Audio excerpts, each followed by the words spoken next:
అయినా యేసుక్రీస్తు ప్రభువారు ఆయన అంటున్నాడు చాలా చక్కని మాట, మనుషుడు రొట్టు వలన కాదు అయ్యా, తినే అన్నం బట్టో ఆహారం బట్టో రొట్టు బట్టో పండును బట్టో కాదు.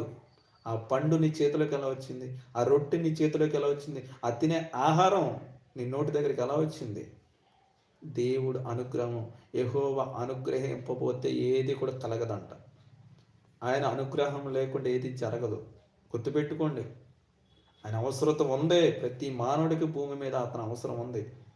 దేవుని అవసరము చాలా ప్రాముఖ్యమైన విషయం. అది మనము ఎన్నడూ కూడా మర్చిపోకూడదు, ఎన్నడూ కూడా దాన్ని విడిచిపెట్టకూడదు. ఎందుకంటే మన శక్తిని బట్టో మనం బలం బట్టో చూసుకోవద్దు ఎప్పుడు కూడా.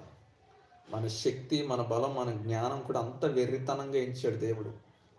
ఎందుకంటే ఆయన ఇస్తే మనకు జ్ఞానం ఉంది, ఆయన ఇస్తే ఆరోగ్యం ఉంది, ఆయన ఇస్తే బలం ఉంది, ఆయన ఇస్తే శక్తి ఉంది తప్ప మనకు మనముగా తెచ్చుకున్నది ఏదీ లేదు ఈ లోకంలో. అందుకే ఒక మాట ఇందాక చదివాను కదా, యోహాను సువార్త, కలిగి ఉన్నది ఏదియో ఆయన లేకుండా కలగలేదు. అర్థమవుతుందండి?